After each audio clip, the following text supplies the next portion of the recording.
Opa, peraí.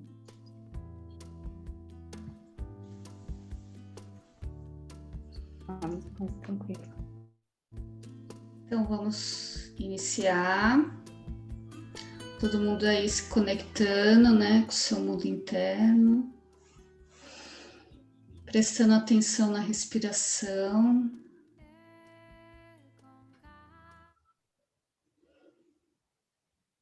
Isso.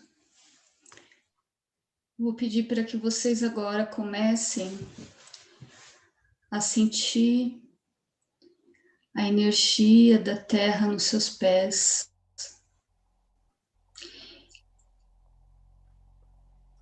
E essa energia, ela começa a entrar no centro da terra,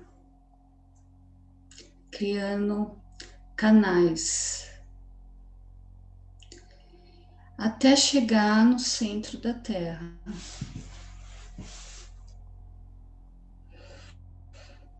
Respirando, soltando sempre. Se a sua mente sair da vivência, você volta através da respiração. E através desses ductos, desses canais, você vai entrando e vai se projetando para o centro da Terra.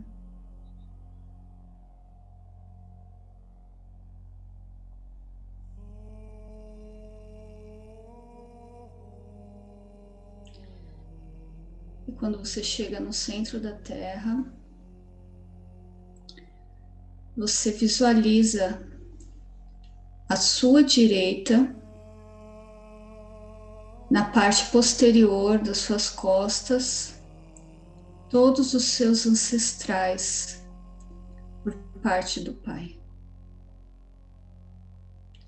Visualize seu pai, seus avós, seus bisavós. Visualize todos os ancestrais, até onde você conseguir enxergar.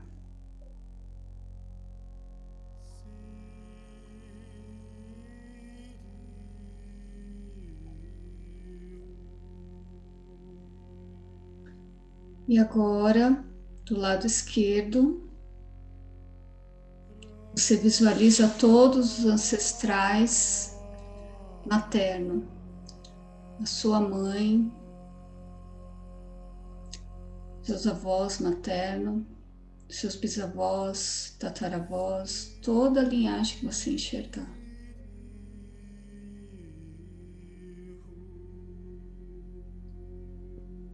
E agora você se vira de frente para todos eles. E visualize todos eles emanando a força de todos os seus ancestrais. E agora você vai receber essa força através da energia do fogo, que é a energia do centro da Terra. Receba toda essa energia.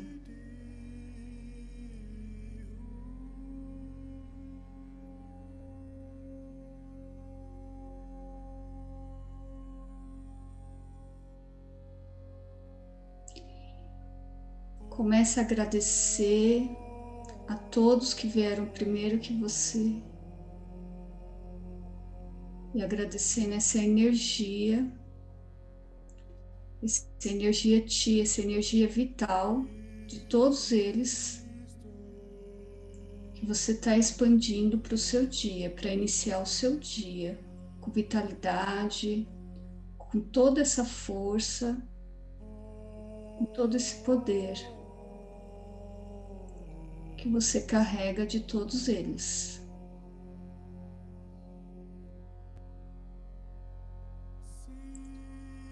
Isso. Vai se despedindo, agradecendo.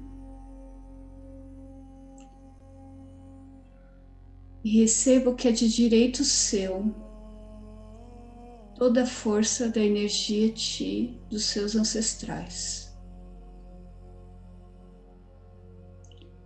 Volta, vai voltando pelos ductos e voltando ao local onde você está com essa energia.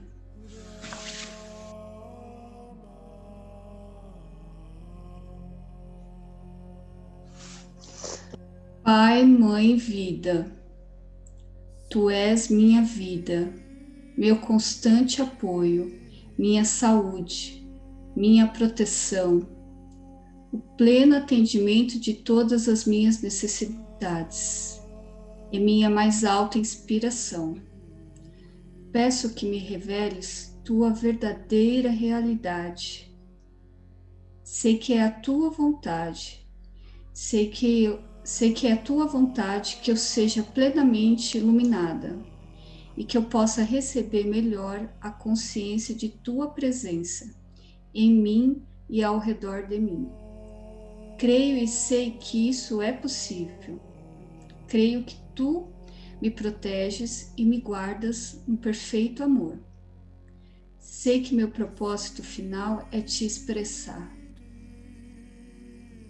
Quando falo contigo, sei que tu estarás perfeitamente receptivo para mim, pois tu és a inteligência amorosa universal que maravilhosamente concebeu este mundo e o tornou visível. Sei que quando te peço para falar comigo, eu envio um raio de luz de consciência para a tua consciência divina, e que quando eu escutar, tu entrarás em minha consciência humana e virás cada vez mais perto do meu espírito e meu coração mais e mais receptivos. Eu confio meu ser e minha vida aos teus cuidados. Amém. Voltem tranquilamente no tempo de vocês,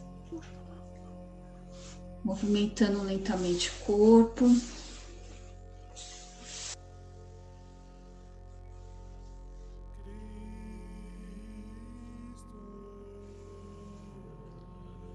Isso, voltando.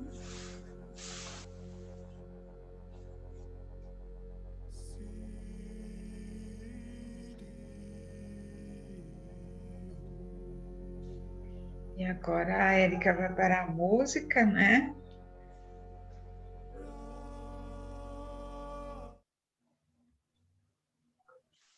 E aí agora eu vou ler. Gente, eu só sei que no PDF é página 12. Agora, se alguém está com livro, aí eu não sei. Todo mundo se achou? Tá Então na vamos lá. frase muitos acontecimentos, Muitos. é isso, né? Isso, Tá, exatamente. tá, me achei. Então vamos lá. Muitos acontecimentos de grande significado espiritual ocorreram justamente antes de minha morte. Eles são exemplos magníficos das grandes leis cósmicas em ação dentro de uma dimensão de existência. Agora, estou lhe dando uma breve narrativa desses acontecimentos importantes. Meu propósito é o de iluminar completamente sua mente e dar conhecimento mais além de qualquer conhecimento recebido por qualquer outra pessoa em seu universo. Acho que está dando interferência. Aline, você fecha o seu microfone? Não fecho sim, eu esqueci. Obrigada. Quando comecei a preparar os meus discípulos para a minha morte, que se aproximava, tive uma tarefa terrivelmente difícil. Custava muito a eles conter o choque e o assombro. Pensar que eu seria crucificado como um criminoso comum era repugnante, inexprimível e, além disso, não queriam me perder de vista. Tinham-os chamado para seguir-me e abandonar suas vidas, as quais tinham sido bastante prósperas. tinham abandonado suas famílias e seus lares para refazer suas vidas ao meu lado e de meu trabalho. Tinham se orgulhado de meu caminhar pelas cidades, tinham estado dispostos a juntar-se a mim e eram conhecidos como os meus discípulos, apesar da rejeição e a dura crítica dos líderes religiosos. E mais ainda, amavam-me e respeitavam-me tanto pela forma que eu vivia meus próprios ensinamentos, como pela maneira como curava tantas pessoas com compaixão e pelo consolo que trazia às suas vidas desventuradas. Acreditavam verdadeiramente que eu era o Filho de Deus. Como o Filho de Deus podia acabar na cruz? Perguntavam-me. Aumentava o espanto com cada pergunta. Era impensável. Sentiam que um tremendo vazio se abria diante de suas vidas, uma enorme cratera na terra onde pisavam e uma vasta extensão de instabilidade e de falta de propósito dentro deles mesmos. Não se atreviam a contemplar a minha futura crucificação na qual eu falava. Tal acontecimento destruiria tudo aquilo em que tinham acreditado com todo o seu coração. Dessa maneira, meus discípulos resistiam muito fortemente ao que eu tentava dizer e afirmavam repetidamente que tal coisa nunca poderia ocorrer. Agi com firmeza contra suas teimosias negativas e, finalmente, sentiram-se obrigados a silenciar seus argumentos e, aparentemente, aceitar que tal coisa poderia ser possível. Disse a eles que depois de minha morte me veriam de novo e que esperava que continuassem o trabalho que eu tinha começado. A dor e as discussões que eu tinha provocado entre meus discípulos também me afetaram profundamente. Não era tarefa fácil ir a Jerusalém, onde o meu destino me esperava. Acima de tudo, perguntavam-me se estaria à altura daquele grande desafio para a resistência. Seria capaz de transcender a condição física e entrar no Pai Consciência Universal e ali ficar até morrer? Às vezes, eu me sentia profundamente assustado diante do Calvário, mas não me atrevia a revelar esse temor a meus discípulos. Assim, comecei minha última viagem em direção a Jerusalém com grande confusão de sentimentos. Por um lado, estava cansado de curar, falar e ensinar as pessoas que me escutavam boquiabertas e não tinham nenhuma real compreensão do que eu tentava dizer. Tinha pensado que meu conhecimento tornaria as pessoas capazes de sair de sua miséria e, pelo menos, estabelecer contato com o Pai e obter um vislumbre do reino dos céus. Não havia nenhuma evidência de tal despertar espiritual, nem mesmo entre meus discípulos.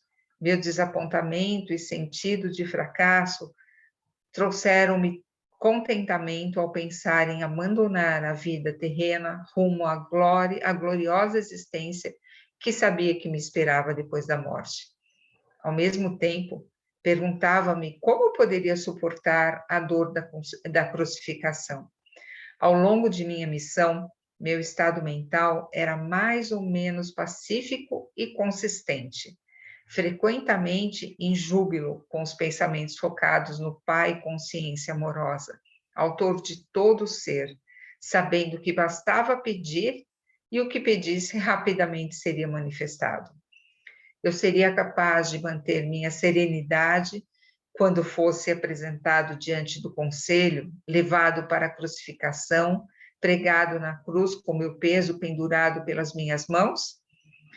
Como estava dando lugar a dúvidas e temores, o nível normal das frequências de minha consciência estava baixando. Eu estava descendo novamente as frequências da consciência do plano terreno. Voltei a ser vítima de minha antiga agressividade, que me incitava a atos irracionais, que eu não teria sequer considerado quando estava em meu estado anterior de total harmonia com o Pai Consciência Amorosa. Minhas dúvidas e conflitos se exteriorizavam em minha vida como emoções e impulsos humanos que eram opostos à lei cósmica do amor. Primeiro aconteceu o episódio da figueira. Tinha fome e fui em direção à árvore, não esperando verdadeiramente encontrar frutos, porque não era a estação de figos.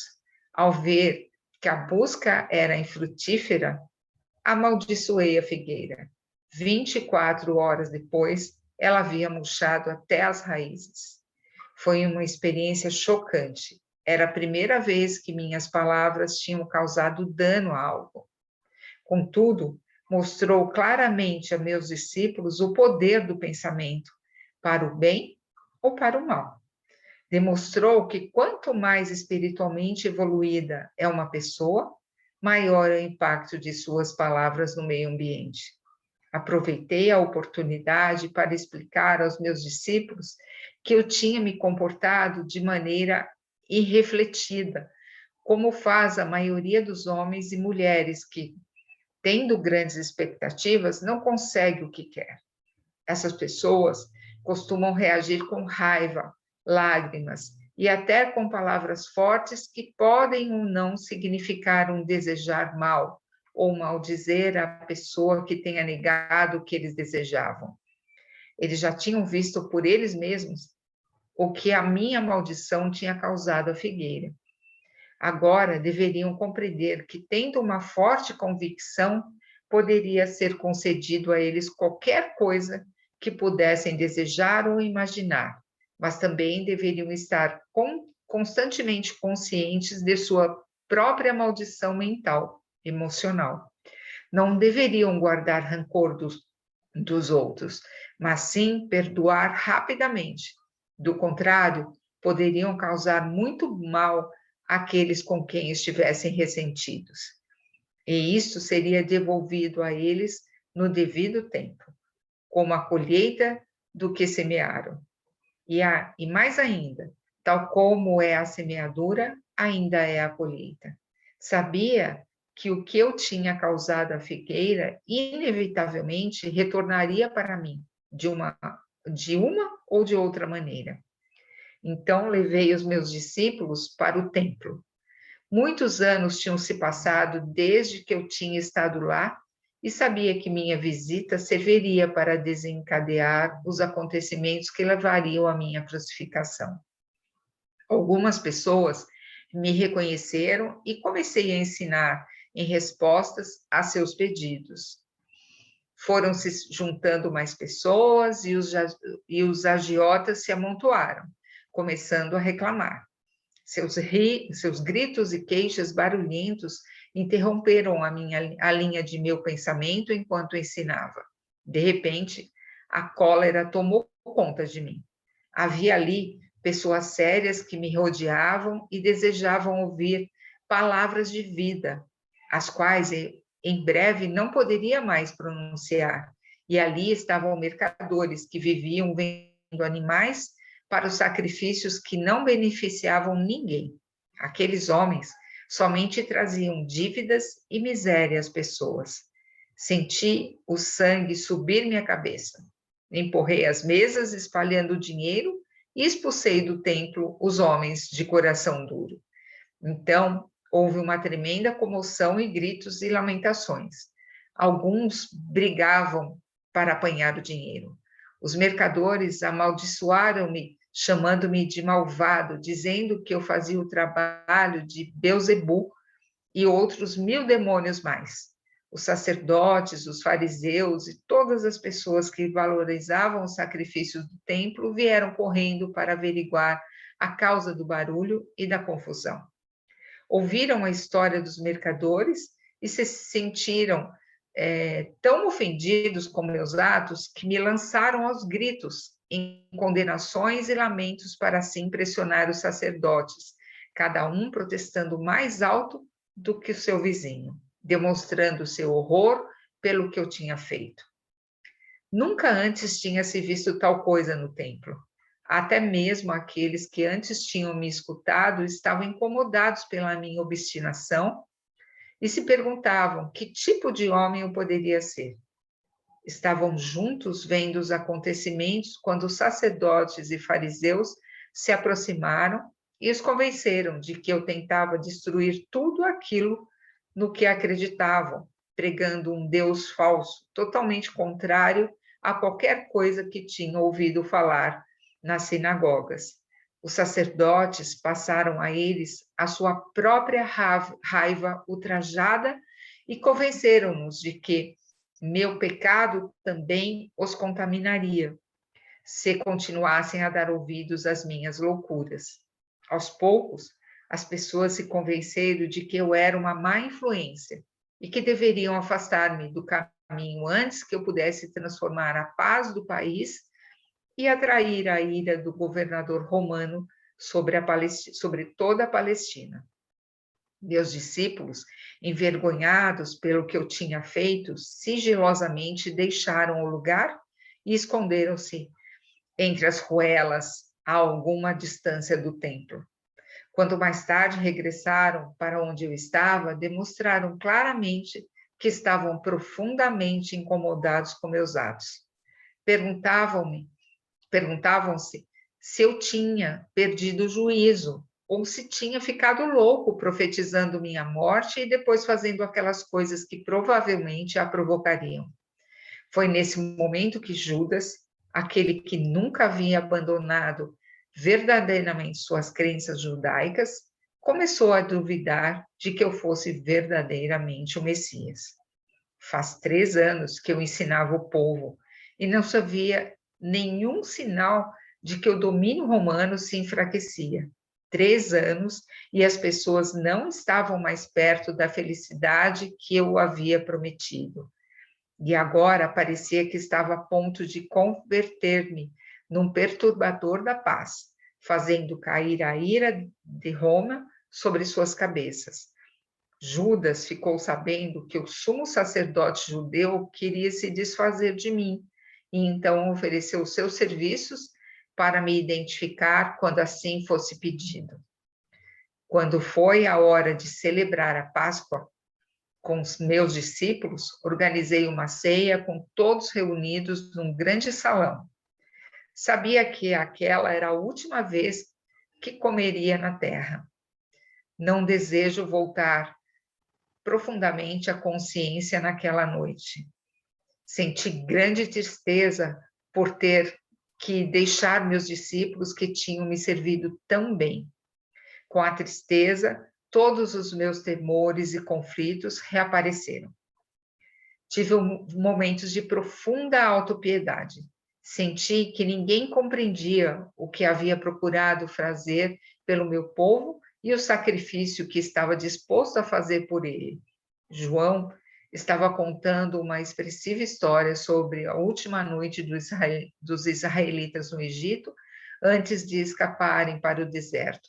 Falava das instruções de Moisés ao chefe de cada família para que matassem um cordeiro sem mancha, que o cozinhassem de certa maneira e pintassem com aquele sangue as portas das moradias israelitas, porque naquela mesma noite viriam os anjos para matar todos os filhos primogênitos dos egípcios e o seu gado. Com vivacidade, recordou a agitação dos egípcios ao despertarem e encontrarem o primogênito de cada lar ensanguentado, sem que nenhum tivesse se salvado. Era o tipo de história horrível que eu rejeitava por não ter nenhum valor para a pessoa que buscava a verdade espiritual mais elevada. Eu me perguntava até que ponto meus discípulos realmente tinham entendido quando eu falava de seu Pai Celestial e seu amor por toda a humanidade. Como podiam entusiasmar-me com o pensamento de anjos matando os primogênitos dos egípcios, quando eu tinha dito com toda a clareza que Deus, o Pai, era amor? mas os judeus sempre haviam se preocupado com o derramamento de sangue para dirimir seus pecados. Até mesmo Abraão, o fundador da nação israelita, convenceu-se de que devia levar o seu único filho ao deserto, matá-lo e oferecê-lo em sacrifício a Deus. Um pensamento pagão e revoltante. Pensei nos sacrifícios dos animais no templo, amando a todos os seres vivos da criação como eu amava. Esta prática era para mim uma abominação. E agora eu estava a ponto de ser elevado para a morte, porque tinha me atrevido a anunciar as palavras da verdade. E quando considerava o tão pouco do meu conhecimento que tinha conseguido transmitir, perguntava-me por que eu tinha sido enviado em tal missão. Senti, de repente, um estremecimento de ressentimento e raiva se entrelaçar aos sentimentos habituais de amor com aqueles homens. Com certo cinismo, perguntava-me que sinal poderia deixar que fosse uma recordação eficaz para que os meus ensinamentos retornassem às suas mentes quando já não estivessem com eles. Se podiam esquecer tão rapidamente todos os meus ensinamentos sobre o amor do Pai e desfrutar a horrível história da Páscoa, enquanto eu ainda me encontrava na mesma sala com eles, de que recordariam quando morresse como um malfeitor na cruz, a mais desprezível das mortes. Gente, eu vou continuar porque, né, tá? Depois pensei que, se o derramamento de sangue os comovia tanto, daria a eles sangue para se recordassem de mim. Com essas reflexões irônicas, apanhei um pão, parti-o, amassei-o a meus discípulos, passei-o aos meus discípulos e disse que os comessem. Comparei o pão partido com o futuro do meu corpo partido e pedi que repetissem o partir o pão e o distribuir, em lembrança do sacrifício do meu corpo para trazer a verdade sobre Deus e a verdade sobre a vida, a verdade sobre o amor. Percebendo que eu estava com um humor estranho, pararam de comer, escutaram, pegaram o pão e comeram em silêncio. A seguir, tomei minha taça de vinho e a entreguei, dizendo que cada um devia beber dela, pois que era o símbolo de meu sangue que logo seria derramado, porque tinha me atrevido a trazer a verdade da existência. Vi que meu tom de voz tinha tocado a alguns deles. Sobriamente, cada um tomou um gole e depois passou a taça para quem estava a seu lado, mas ainda não diziam nada. Percebiam que eu estava sério e que já não toleraria mais discussões. Então eu disse que um deles me trairia. Em segredo, entendia os seus motivos e sabia que ele era uma parte necessária da futura sequência de acontecimentos. Simplesmente cumpria o papel que sua natureza o levava a desempenhar. Eu sabia que ele sofreria muito e senti compaixão por ele, mas guardei os meus pensamentos só para mim. Ao mencionar que um deles me trairia, disse a Judas que saísse para fazer rapidamente o que tinha que fazer. Os discípulos despertaram, se perguntando se realmente aquela era sua última ceia comigo. Havia muita angústia emocional, perguntas, inclusive recriminações por tê-los colocado em tal armadilha. Outra vez, perguntaram-se o que fariam de suas vidas depois que eu me fosse. Perguntavam-se qual seria o seu lugar na comunidade se eu fosse crucificado. As pessoas zombariam deles, queixavam-se. Ninguém voltaria a confiar no que se dissessem. E aí, gente, eu continuo ou paro?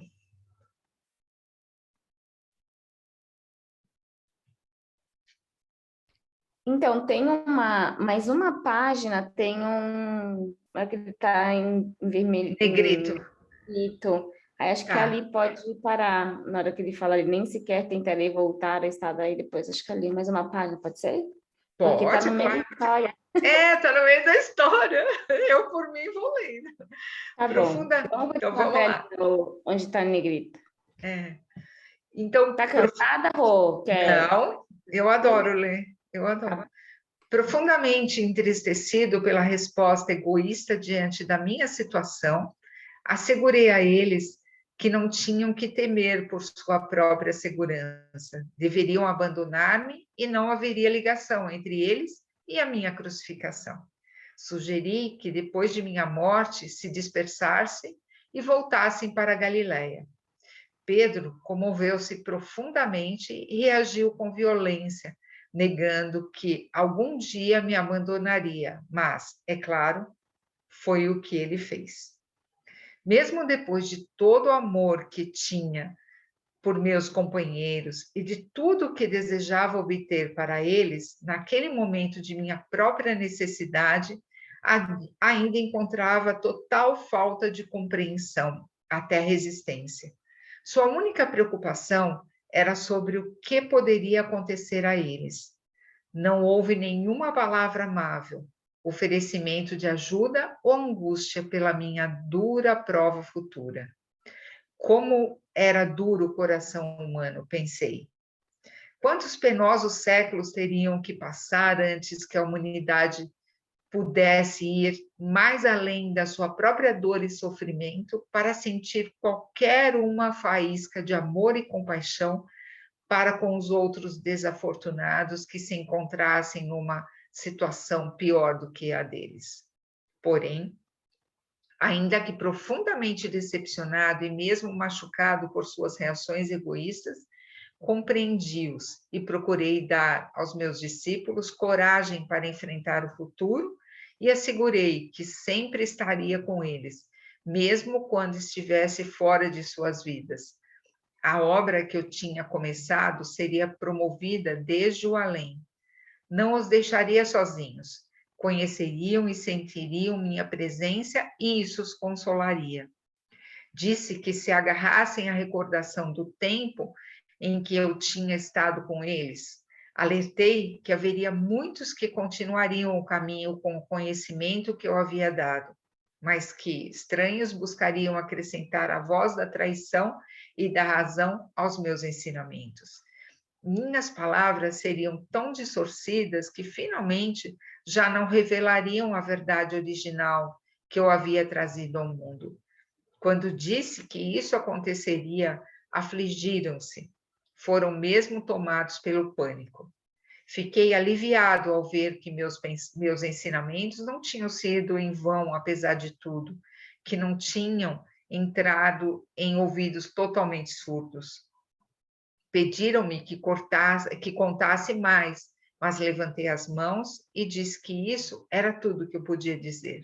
Nesse ponto, senti que havia dito tudo o que eu tinha querido dizer enquanto estava na terra, e que meu discurso aos homens havia sido cumprido. Tudo o que mais profundamente desejava era retirar-se ao silêncio e encontrar paz e conforto em meu contato com o Pai.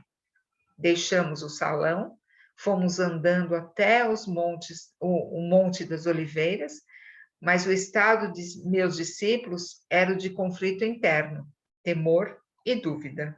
A maioria deles foi embora para unir-se com suas famílias e amigos que estariam celebrando sua própria Páscoa. No jardim havia uma rocha especial, cujo formato lembrava uma pequena caverna. Gostava de refugiar-me no vento dentro dela, de modo que ali me sentei e orei, buscando um caminho para a grande harmonia que eu já havia desfrutado no passado. Sabia que quando me movesse para sintonizar-me com o Pai Amor, meus temores se dissolveriam e estaria num estado de paz e totalmente absoluta confiança. À medida que senti o poder do amor entrar em mim e tomar posse da minha consciência humana, assim também a força para suportar o que viria sobre mim tomou conta do meu coração. Seria capaz de permanecer dentro do amor e dar amor aos outros até o fim. E assim foi. Acho que então agora a gente pode parar e falar, né?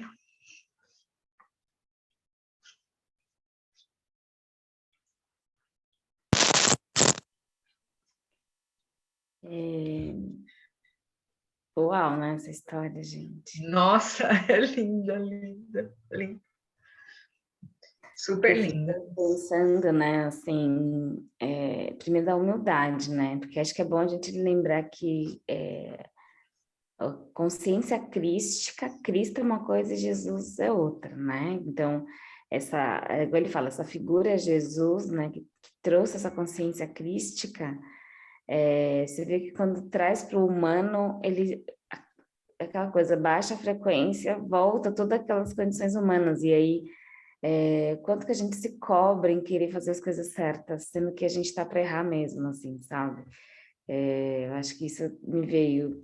E eu fico pensando aqui, aquela parte que ele falou, assim, quando que os seres humanos vão ter uma faísca de compaixão e amor? Quão duro ainda é os nossos corações, né? Enquanto é necessário esse lugar evolutivo, e eu vejo que passou tantos séculos, né? Assim, eu vejo pouco ainda, posso estar com um olhar mais negacionista, mais pessimista, mas eu vejo que a nossa humanidade ainda precisa desenvolver muito a compaixão, o amor, o próximo, né? Liberar esse ego, e aí eu não vejo outro caminho a não ser pelo caminho espiritual, né? Então, acho que essa história me trouxe para mim essa reflexão, assim, sobre o quanto que toda essa jornada, né, que de tantos mestres, não só Jesus, mas de tantos mestres que com muita amorosidade vêm para a Terra para tentar nos ajudar a trazer uma consciência mais evolutiva. E aí o quanto mais a gente fica na camada egóica, do pequeno eu, tudo isso, menos a gente se conecta com essa grande consciência do amor, né? Mas ao mesmo tempo eu vejo que tem que ter um caminho do meio, porque, cara, Jesus vivenciou coisas que a gente não tem nem ideia.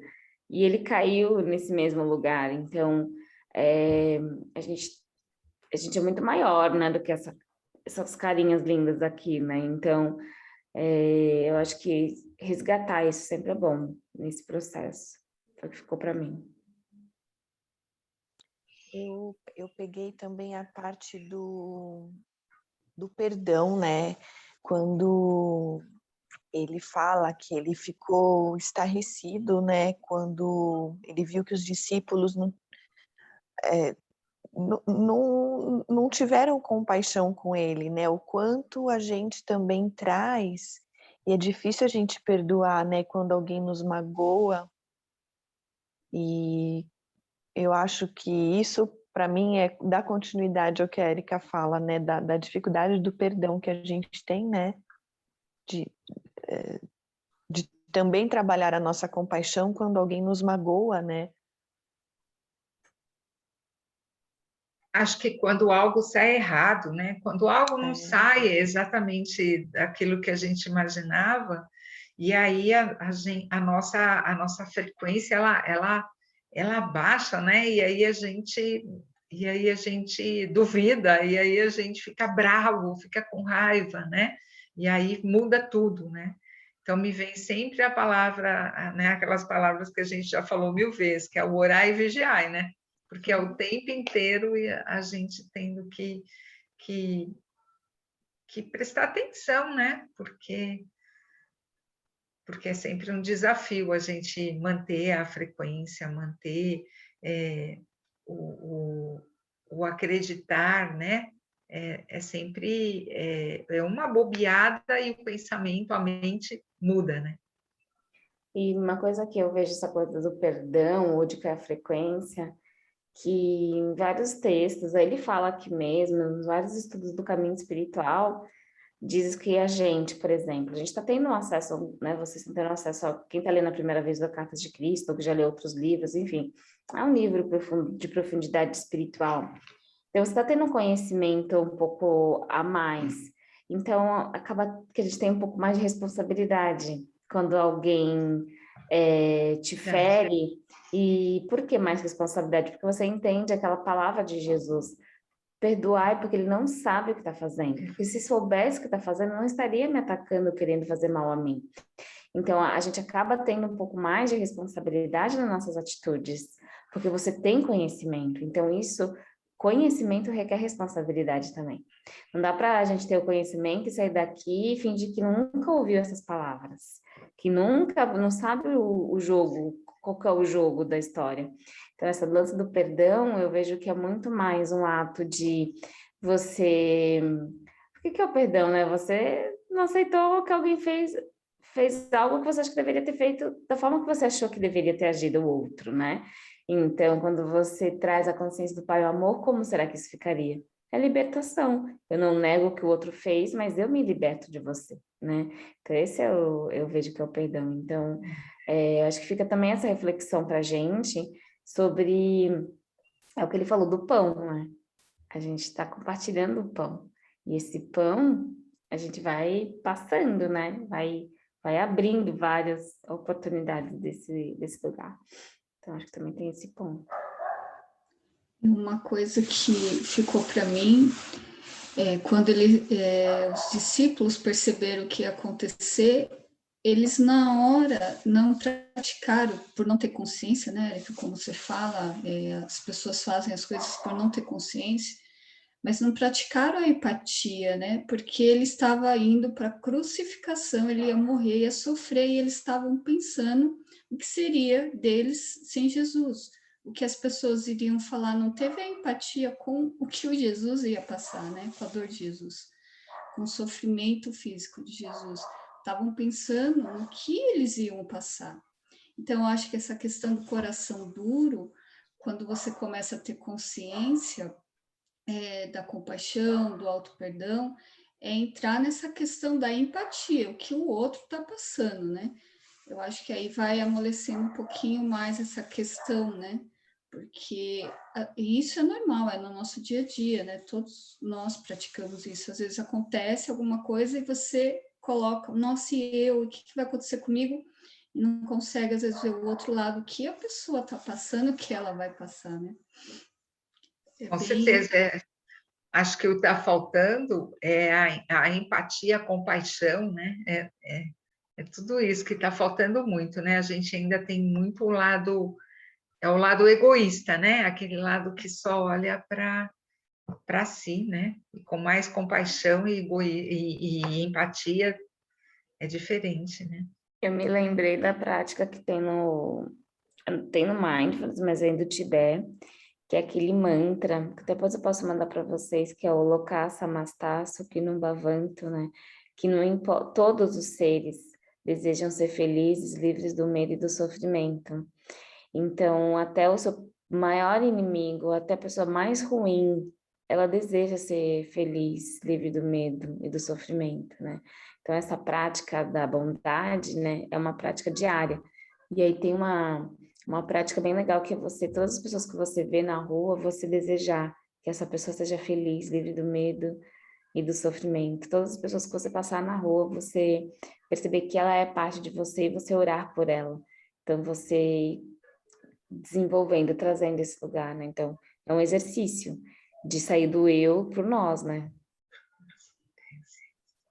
Ai, gente, eu fico pensando, né?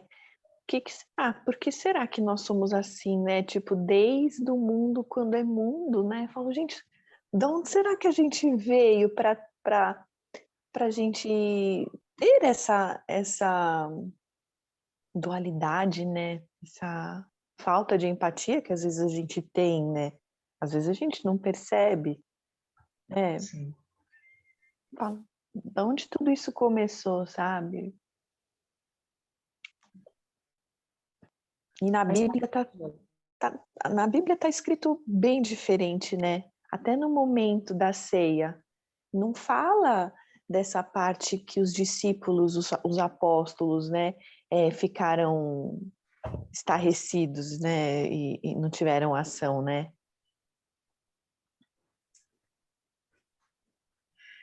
Vai falar?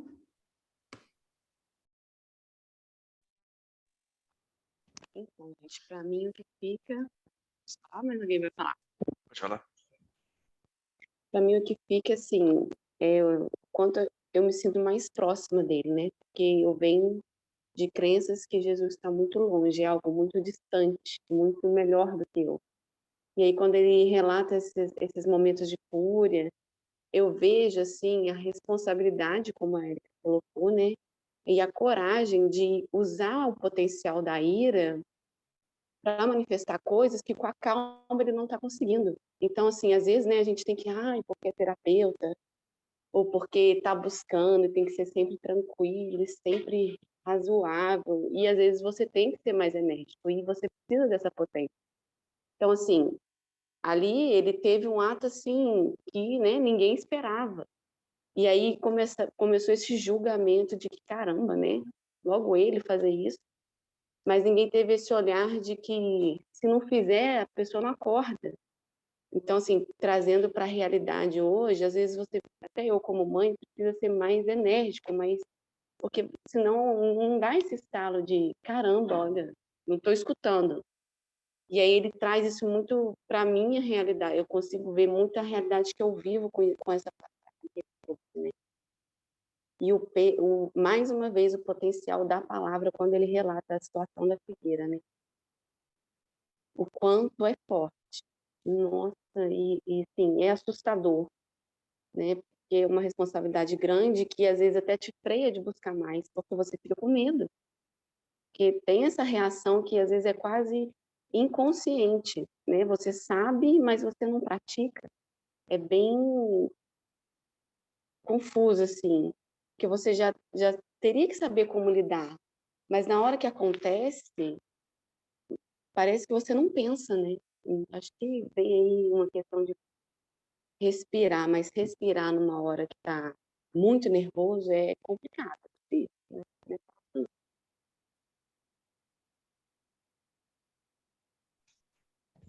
não. Na verdade, esse é um excelente ponto. É mais ou menos o que eu ia falar também.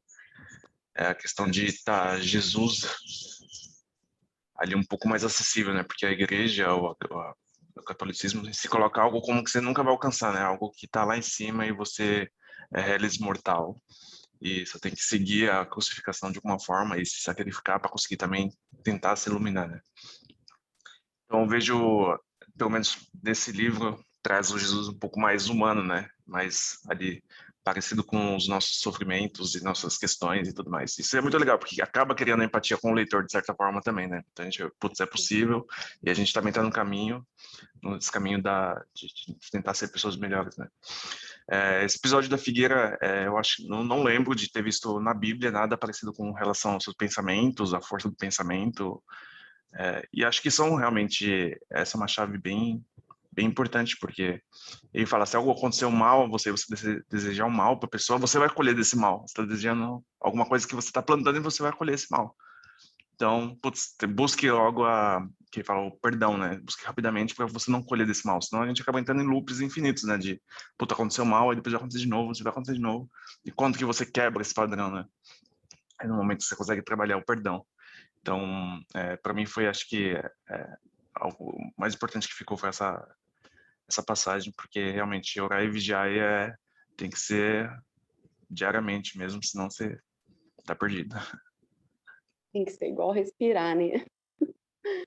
Porque é uma coisa boba e você vê que você perde muito.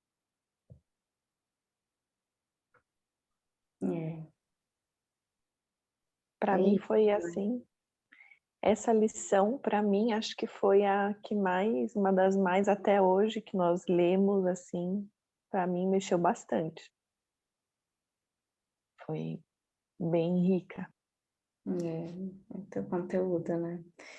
E eu acho que eu queria só contribuir com essa coisa que a Joyce falou sobre o estereótipo, né? Porque existe um estereótipo, eu digo assim, né? Eu falo sempre isso nos cursos de meditação e mindfulness, gente, porque as pessoas querem sempre te colocar num lugar, ou da terapeuta, a pessoa que medita, que a pessoa que não tem emoção, né? Só tem emoções de... Aí eu tenho umas alunas que falam, ai, Érica, você... Eu falei, não, eu sou um demônio, tem que ver quando eu tô, tem que ver, eu sou um cão. Do que tem dentro de mim, minha filha... Porque, gente, tem um tal do estereótipo, é exatamente isso. Então, essa coisa da ahá, e o tempo inteiro ele fala aqui, e aí se a gente trazer hoje para o tal da inteligência emocional, que é esse entre sair do racional, límbico, o córtex, o racional e o emocional, esse tempo de cair da nossa ação, que é o tal da inteligência emocional, é a gente pegar todas essas emoções, não negar elas, né? E sim usá-las da melhor forma. Então, isso que a Joyce trouxe, acho que é bem importante a gente reforçar, porque senão a gente entra no lado escuro dos buscadores de luz. Porque muitos mestres que se iluminaram negaram o seu lado sexual, negaram suas partes sombrias, e tudo isso, na hora que emerge fazendo um monte de, né, acabar agindo de uma forma que tudo bem, você pode ter acessado momentos iluminados, mas você ainda tem uma condição humana, né? E aí acaba acontecendo que a gente vê de várias pessoas que tiveram acesso à luz de uma forma muito próxima e depois se perdem nesse poder que tem, porque tem que tomar muito cuidado com o ego espiritual, né? Porque não é porque a gente está tendo conhecimento que a gente pode achar que a gente é especial, ou que sabe mais do que alguém, ou que sabe... Aí é o lance que ele colocou, que ele se colocou num lugar muito humilde, né? Jesus é muito humilde. Então, essa humildade que eu vejo que, assim, a gente vai errar, gente. O lance é esse, assim, vai rolar o erro, porque faz parte dessa terra, faz parte do jogo. Aí, o que eu faço com tudo isso? Eu posso observar e depois pedir desculpa e pedir perdão e como ele falou que foi, ele fala que passa rapidamente o perdão. Fica carregando, né? Ou se desculpa, fala, puxa, eu não fiz. Porque não adianta a gente se colocar nesse lugar de iluminado, Importante é saber o que vai fazer depois, né? Exato. Porque o antes não tem como prevenir. Entendeu? Você pode até, com muito treino, muita meditação, você até pode tentar começar a perceber que está emergindo alguma coisa de você segurar, é possível, mas é muito treino, uma vida inteira de auto-observação, que aí eu trago a meditação, tem que se observar diariamente, observar seus pensamentos, observar seu comportamento, na hora que estiver vindo, você fala, tá chegando, o demônio aqui começou, o próximo passo eu já sei o que vai rolar, então peraí, então fazer esse processo leva tempo, mas não conseguiu, legal, você é humana, né, então acho que a gente tem que relaxar O um que pouco você mais faz também. agora, né? Exato. Não conseguiu, aí, né? O que eu faço agora para tentar amenizar? Não é nem amenizar, né? Mas identificar o quão grave você atinge o outro, como foi o caso da figueira ali, né? Exato. E aí, acho que trazer para a gente depois, né? De falar assim, poxa, então o que que eu aprendo para a próxima, né? O que que é meu? Que ele fala do autoconhecimento aqui. O que que é meu? Né? Eu tô com tanta raiva. Por que eu tô colocando... Por que que ele colocou tanta raiva na Figueira? Figueira não tinha nada a ver, é uma questão de frustrações dele. E o quanto tempo a gente não está colocando as nossas frustrações, as nossas iras, os nossos venenos nas pessoas que estão no nosso redor, né? E é só um bode expiatório as pessoas, muitas vezes, né? Porque a gente é muito mimado e a gente quer que as coisas sejam do jeito que a gente quer, que as pessoas sejam do jeito que a gente quer, e a gente é mimada, eu falo que a gente é mimada, a gente é mimadinha, quer tudo do jeitinho que a gente quer, e aí não faz, pronto. E aí é o lance legal da vida, né? Que ninguém vai fazer o que a gente quer, só isso. Tem um lance que a gente mesmo faz, às vezes. Gente. E que a gente não controla nada, né? Que a gente não controla nada. Tipo, aceita que dói aquela frase. Não sei quem foi esse mestre.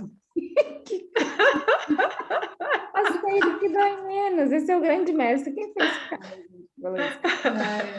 Então é isso. Eu acho que para mim, acho que para a gente que está nessa caminhada juntas, que está nessa jornada, O trabalho do orar e vigiar é justamente esse, gente, todo dia se lembrar, porque é fácil, é muito fácil voltar para a reatividade, para o instinto animal.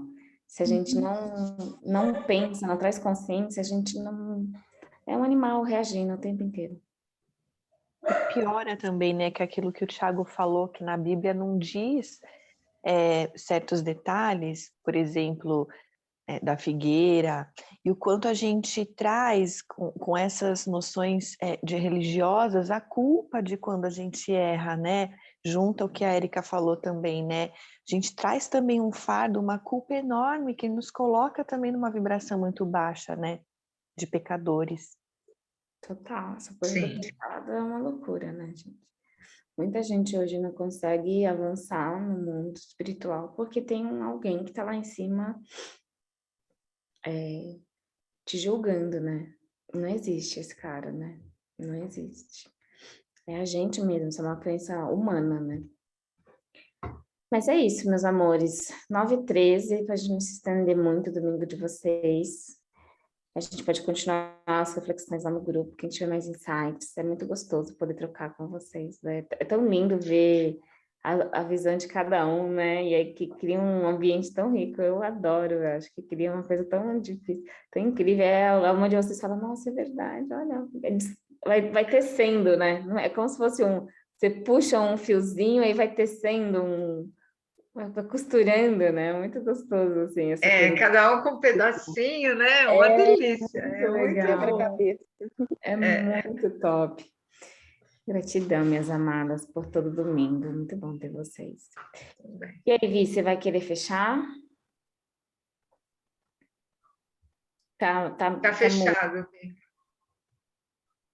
Podemos, vocês aceitam? É a minha primeira vez aqui em fazer o fechamento, é uma responsabilidade. Vocês aceitam, meninas e menino? Vamos nos empoderar, porque todas nós somos... Não é a sua primeira vez, Vivi. Você já fez isso muitas e muitas, não só nessa vida, mas em muitas outras.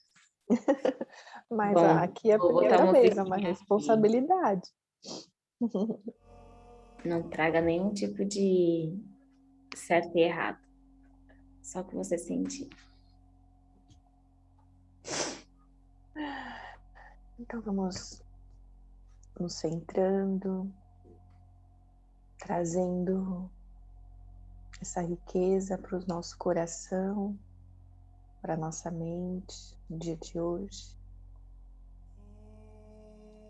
Iniciando a nossa finalização com um grande sentimento de gratidão por estarmos aqui mais um dia reunidos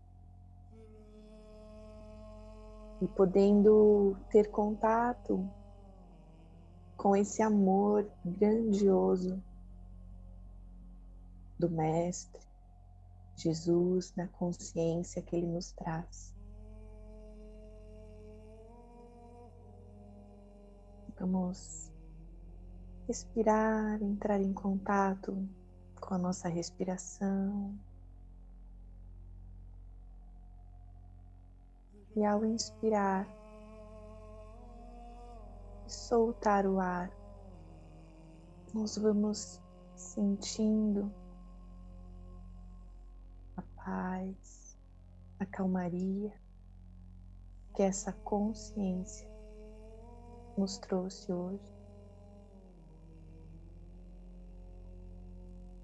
À medida que nós vamos nos internalizando, nós vamos imaginar bem no centro do nosso cardíaco um grande portal de luz. E à medida que a gente respira, esse portal vai ficando cada vez mais frondoso, iluminado. E luzes vão se alastrando por todo o nosso corpo. Esses raios se elevam e saem pelo topo da nossa cabeça e chegam à nossa estrela superior. E dela, ela vai subir. Luzes vão se elevando, passando pela atmosfera, por camadas e camadas de céu. E lá no Sol universal, as nossas luzes se unem. E elas vão aumentando, aumentando, aumentando, expandindo, expandindo. E se elevam ainda mais. Até que essa luz unificada, ela se encontra no portal iridescente.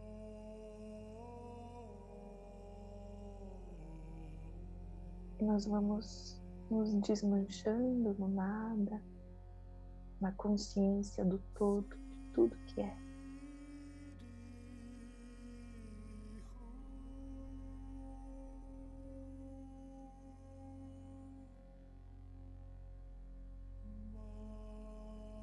E nós vamos recebendo esse amor,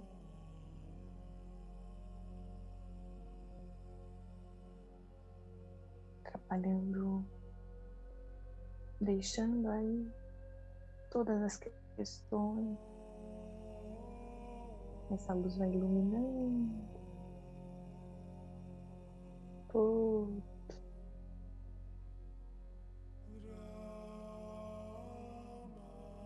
Nós vamos novamente conectar dessa luz, descendo, descendo, descendo.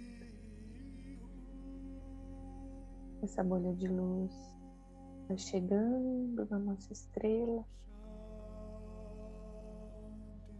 Essa estrela explode, derrama raios de consciência para o nosso corpo físico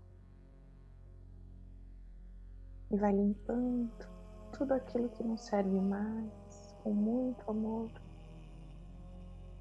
Vai passando pelas nossas células, nossa cabeça, pescoço, ombros, cardíaco, braços.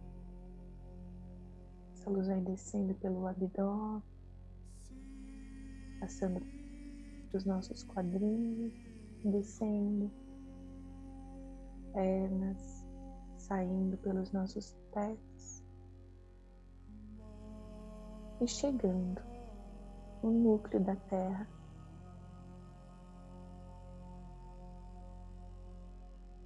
E novamente, a cada inspiração, nós vamos recebendo o sopro da vida, o sopro da renovação, o sopro do amor incondicional. E esse sopro vai preenchendo todos os espaços e renovando.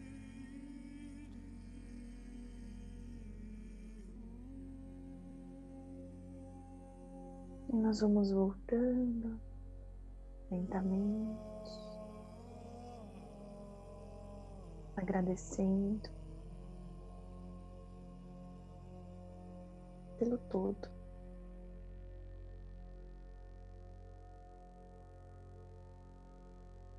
E devagar nós vamos mexendo as extremidades.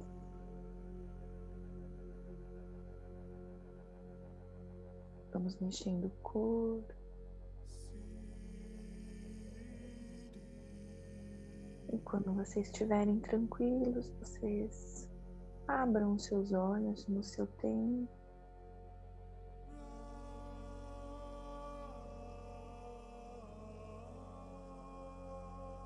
Gratidão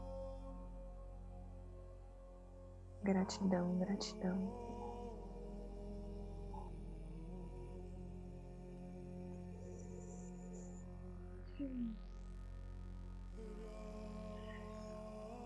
Gratidão, Vi. Eu que agradeço. A Fatinha. Gratidão. Gratidão. Gratidão a todos. Mais um dia especial. Mais um dia especial. Mais um dia. Muito amor pra gente. Boa semana. Quando a gente se perder, que a gente lembre do nosso grupo, que a gente lembre dessa egrégora que está formada, que a gente lembre que no fundo é só uma passagem. Só uma passagem. Beijo, amores. Beijo, meninas. Beijo. Beijo. Ótimo domingo. Tchau. Ótimo Bom domingo, tchau. Tchau. Fique bem, Érica. Beijo. Mandem energia para mim, orações. Melhores. Melhores. Tchau. Saúde. Tchau.